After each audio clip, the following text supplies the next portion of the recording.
வணக்கம். இது people English series. இன்னைக்கு வீடியோல ஓவர் அப்படின்ற வார்த்தை வர்ற மாதிரியான 11 எக்ஸ்பிரஷன்ஸ் பார்க்க போறோம். இந்த எக்ஸ்பிரஷன்ஸ் உங்களுக்கு டே டு டே கான்வர்சேஷனுக்கு ரொம்பவே யூஸ்ஃபுல்லா இருக்கும். நம்ம ஃபர்ஸ்ட் பார்க்க போற இந்த ஃப்ரேஸ் பாருங்க, ஆல் ஓவர். இத வந்து நம்ம 2 அர்த்தத்துல யூஸ் பண்ணுவோம். ஒண்ணு வந்து ஃபினிஷ்ட், எண்டட், முடிஞ்சிருச்சு அப்படின்னு சொல்றதுக்கு யூஸ் பண்ணுவோம். இன்னொன்னு வந்து ஆல் ஓவர் த வேர்ல்ட் அப்படிலாம் சொல்லுவோம் இல்லையா? எங்க பார்த்தாலும், எவ்ரிவேர் அப்படின்ற அர்த்தத்திலயும் நம்ம யூஸ் பண்ணுவோம். ஸோ ஃபர்ஸ்ட் அர்த்தம் அப்படின்னு எடுத்துக்கிறப்ப it's over, it is all over அப்படிலாம் சொல்லுவோம் இல்லையா? இது முடிஞ்சிருச்சு அப்படின்னு சொல்றதுக்கு. ஸோ அந்த மாதிரி ஆல் ஓவர நம்ம யூஸ் பண்ணுவோம். இப்போ இந்த ஷோ வந்து இப்போ முடிஞ்சிருச்சு. எல்லாரும் வீட்டுக்கு போயிட்டாங்க. The show is all over now. Everyone has gone home. The show is all over now. Everyone has gone home.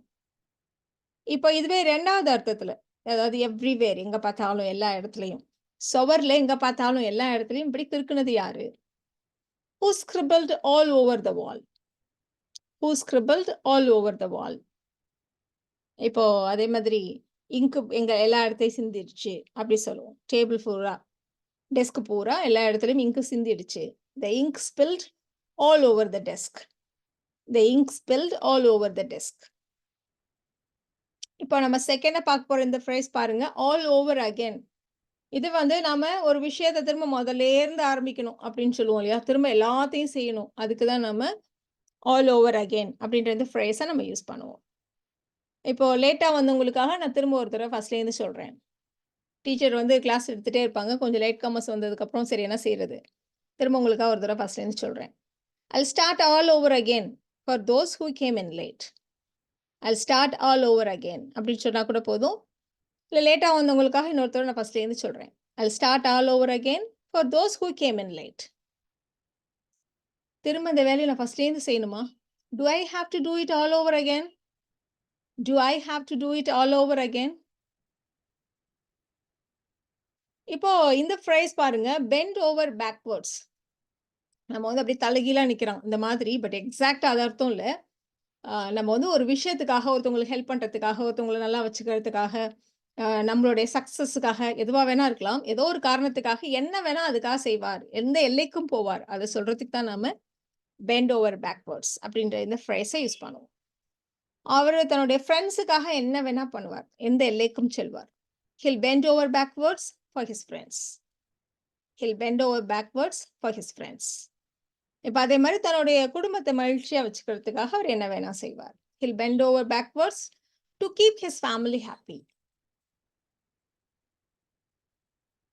அடுத்த ஃப்ரேஸ் பாருங்க. ரொம்ப ஒரு சலன்னு சத்தம் கேட்டுட்டு இருக்கும். ஒரு கொச்ச கொச்சன்னு எல்லாம் பேசிட்டு இருப்பாங்க. திடீர்னு டக்குன்னு ஒரு அமைதி வந்துரும். ஸோ அந்த மாரி இருக்கிறத நம்ம வந்து ஹஷ் ஃபெல் ஓவர் அப்படின்னு நம்ம சொல்லுவோம். ஸோ திடீர்னு டக்குன்னு அமைதி ஆயிட்டாங்க எல்லாரும் அப்படின்னு சொல்றதுக்கு தான் ஹஷ் ஃபெல் ஓவர். இப்போ என் கிளாஸ்க்குள்ள பிரின்சிபால் நுழைஞ்சாங்க. உடனே எல்லாரும் டக்குன்னு அமைதி ஆயிட்டாங்க. A sudden hush fell over the room as the principal entered. A sudden hush fell over the room as the principal entered. அடுத்த ஃப்ரேஸ் ஓவர் த ஹம்ப். இந்த ஓவர் த ஹம்ப் அப்படின்றது இப்ப ஹம்ப்னா அந்த கேமல்ல இருக்கும் இல்லையா? ஒரு மேடா, ஒரு ஒரு உயர்ந்த ஒரு பார்ட்.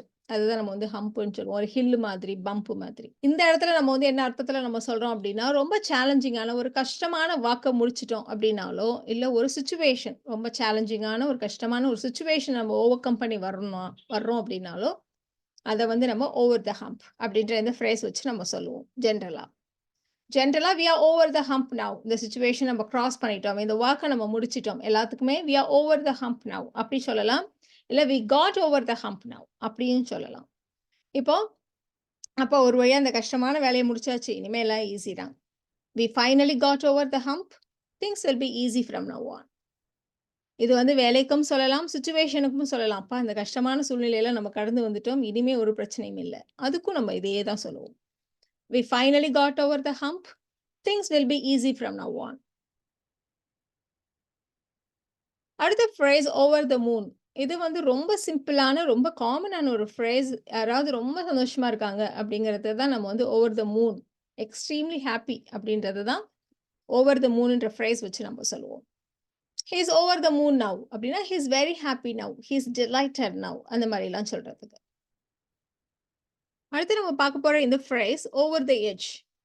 இது வந்து நம்மளுடைய எமோஷனல் ஸ்டேட். ஒருத்தவங்க ரொம்ப வருத்தமா இருந்தாலோ, ரொம்ப கோவமா இருந்தாங்களோ, அவங்க அவங்களுடைய கண்ட்ரோலே அவங்க இழந்துருவாங்க. ஸோ, அப்ப எப்படி பிஹேவ் பண்றாங்கன்னு அவங்களுக்கே தெரியாது இல்லையா? ஸோ, அததான் நம்ம வந்து ஓவர் த எட்ஜ் அப்படின்னு நம்ம சொல்லுவோம். She is over the edge now அப்படி சொல்லலாம். ரொம்ப எமோஷனலா இருக்காங்க. அவங்க என்ன பண்றாங்கன்னு அவங்களுக்கே தெரியல. அழுதுட்டு இருக்காங்க, புலம்பிட்டு இருக்காங்க. இந்த மாதிரி சொல்றதுக்கு. ஸோ, இந்த ஷாக்கிங் நியூஸ் வந்து அவர வந்து இந்த ஸ்டேட்டுக்கு ரொம்ப எமோஷனலி ரொம்ப அவர வந்து எக்ஸ்ட்ரீம்க்கு கொண்டுட்டு போயிடுச்சு. The shocking news pushed him over the edge. The shocking news pushed him over the edge. அடுத்து நம்ம பார்க்க போற இந்த ஃப்ரேஸ் ஓவர் த டாப். இது வந்து ரொம்பவே யூஸ்ஃபுல்லான ஒரு ஃப்ரேஸ். எக்ஸசிவா அந்த இடத்துக்கு நமக்கு தேவையே இல்ல. அதுக்கு ரொம்ப எக்ஸாஜரேட் பண்ணி, ரொம்ப டூ மச்சா ஒரு இடத்துல பண்றது. அததான் நம்ம வந்து ஓவர் த டாப் அப்படி சொல்லுவோம்.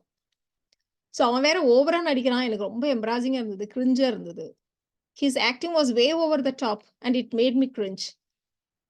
His acting was way over the top and it made me cringe. இப்ப அதே மாதிரி அந்த இடத்துல நீ அவ்ளோ பேசியிருக்க வேண்டியதில்ல. நீ ரொம்ப ஓவரா தான் போயிட்ட. You had gone over the top. You had gone way over the top. இப்படிலாம் நம்ம சொல்லலாம். ஸோ இது வந்து பிஹேவியருக்கு மட்டும் இல்ல. சாதாரணமா மேக்கப், ட்ரெஸ்ஸிங் எல்லாத்துக்குமே நம்ம சொல்லலாம். ஸோ இந்த இடத்துக்கு இந்த மேக்கப் ரொம்ப ஜாஸ்தி. Her makeup was way over the top.